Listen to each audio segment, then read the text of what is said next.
I'm Joe. And I'm Ben. And we're the Bourbon Boys. Let's pour a glass. All right. Okay. Today we have Big Rob as a guest again, and he was kind enough So nice. to bring something that he enjoys. He got it as a gift last year, right? I'll tell you what, I'm going to let you talk about it. You brought it. It's your bourbon. Well, I don't know a lot about this bourbon other than the name on it. So it's Wathen Single Barrel, personally selected. It does not have the 8 on it, so we didn't find much online about it.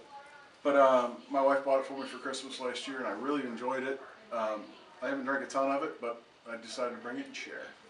So we're going to give it a go and see what we like about it. So I believe it's a distillery in Owensboro, Kentucky. So it's down in the heart of bourbon country, and apparently that's family owned still, from what we can tell, and eight generations of the family making bourbon. So I've never had it before, so this will be the first time that we've had it. I'll let you do the honors there, bro. Sure. So what I do while he's pouring, I'm gonna show off my Christmas tree back here. See that? It's Christmas time. Spend a lot of time. Very proud. It's a real Christmas tree. We go and cut it down. Every year. It's real. We're real guys drinking real bourbon in front of a real Christmas tree. It's real.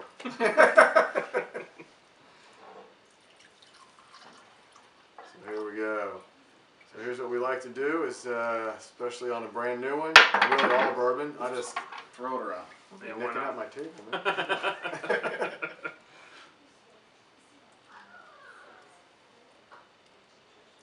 Smells good. Yeah, it's got a very light scent on this one. It's not overpowering at all. No, I'm not getting a lot of, sometimes you get knocked over with the alcohol. I'm not getting it. This is what, 97 proof? Is that right? 94 proof, excuse me, 94 proof. So it's not real high, but up there a little bit.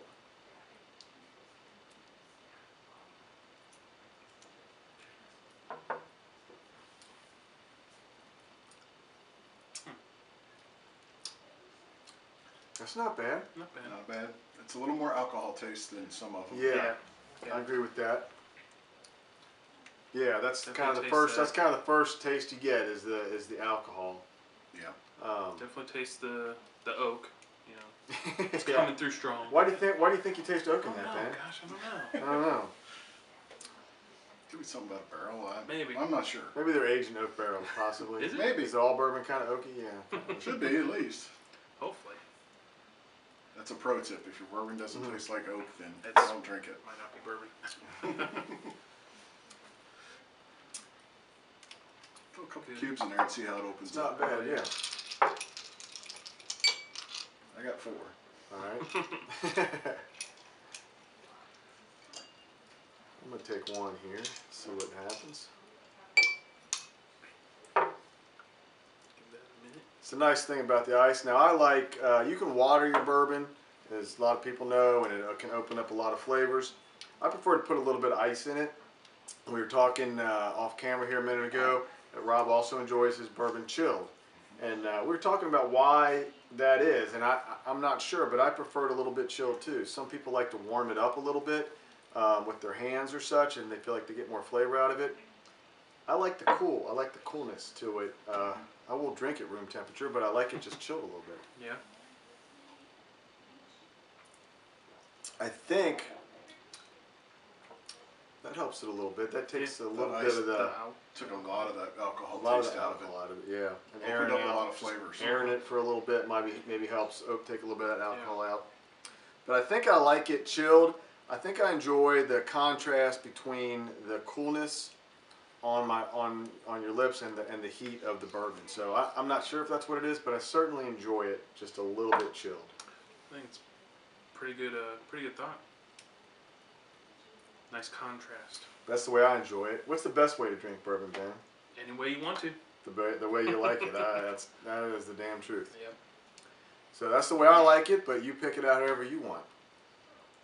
So what was the price point on this? We think it's around $50. It was a gift, so he didn't get it, but I think it's in the low 50s, $50 to $55 from what we could tell.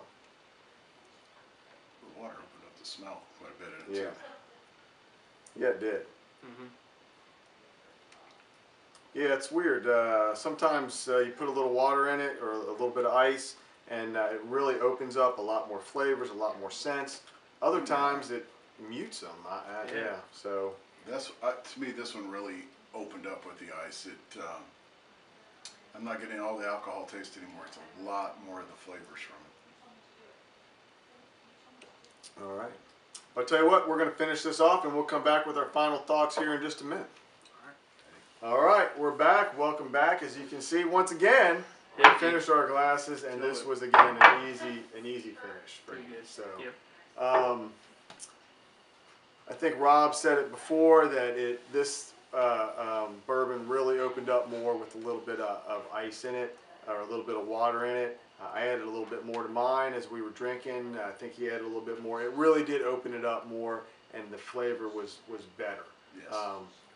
When we first had it, you mentioned it, how much alcohol you were getting on the nose, and the first flavor you got was the alcohol hitting you. Yeah.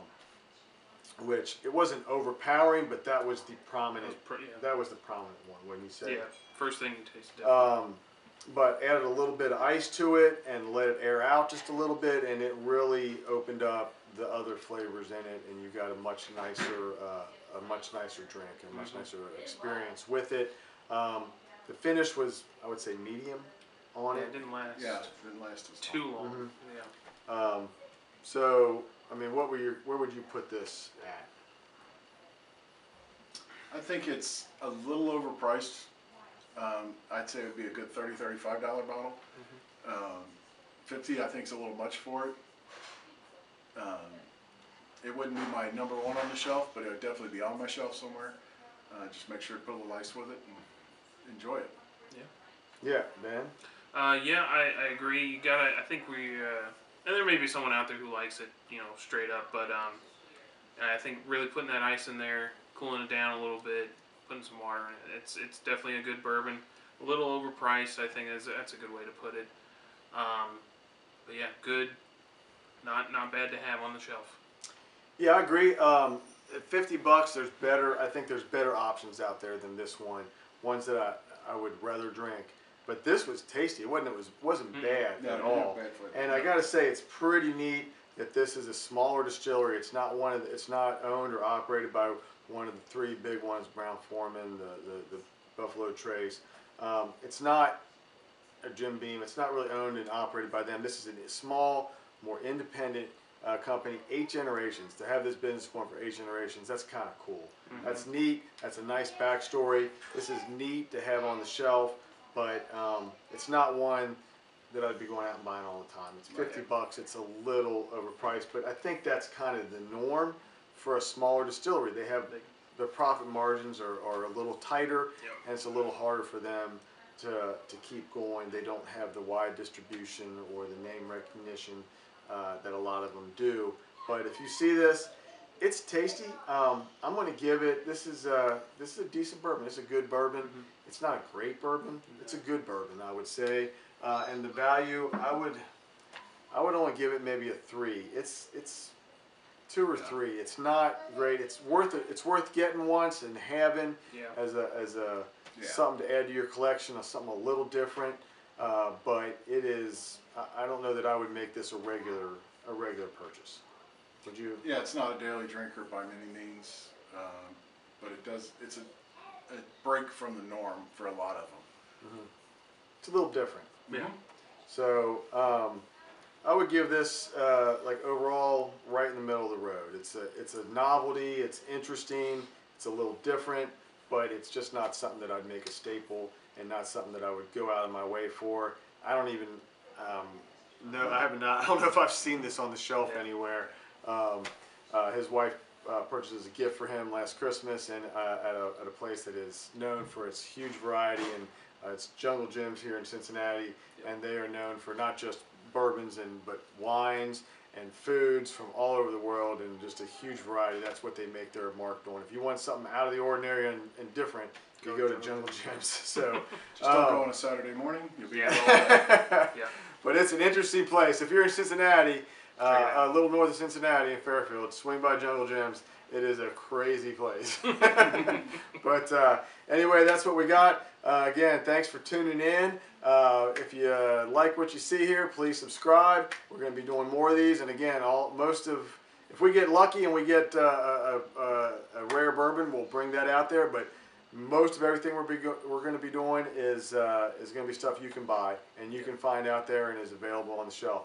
Rob, thanks again for bringing this to us. Thanks for having me. This is great to have something a little different.